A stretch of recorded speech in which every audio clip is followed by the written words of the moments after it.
So I don't know if I can splice these together, but there may be a part one of more on radicals, and this is part two because I hit the wrong button. Let's go ahead and continue our lesson though. So here we actually have the same problem, but I'm going to show you that there's not only one way to get to your answer. So what we did previously is we would multiply the top and the bottom by the same radical. So here we would have 4 over the square times the square root of 8. 8 times 8 is 64.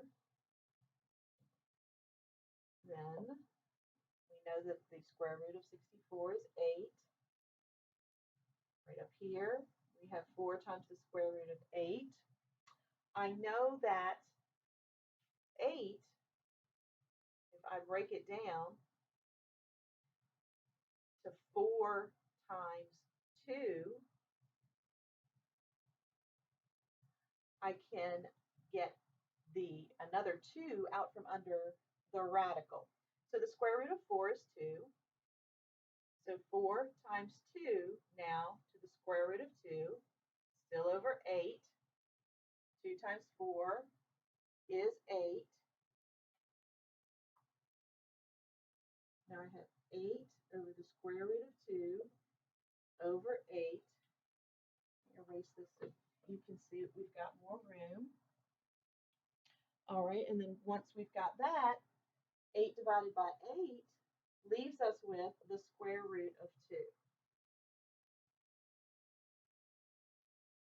Now, that was really long. I think that we can probably do that a little bit shorter way. Let's see. 4 over the square root of 8. What if I multiply by the square root of 2?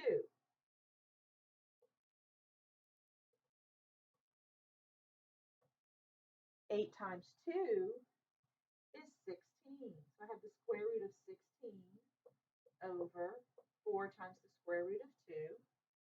I know that the square root of 16 is 4. So now I have 4 over times the square root of 2 over 4. And the 4's can cancel. And I still have the square root of 2 as an answer. So sometimes if you want to think through what you're multiplying by, what radical you're multiplying by, because here multiplying by by radical 8 took a lot of steps, whereas if I had just multiplied by the radical 2, I would have been done just in 3 steps. So that's something to think about. All right, now we're going to talk about adding fractions that have radical numbers. We're going to do that next. This time I'm going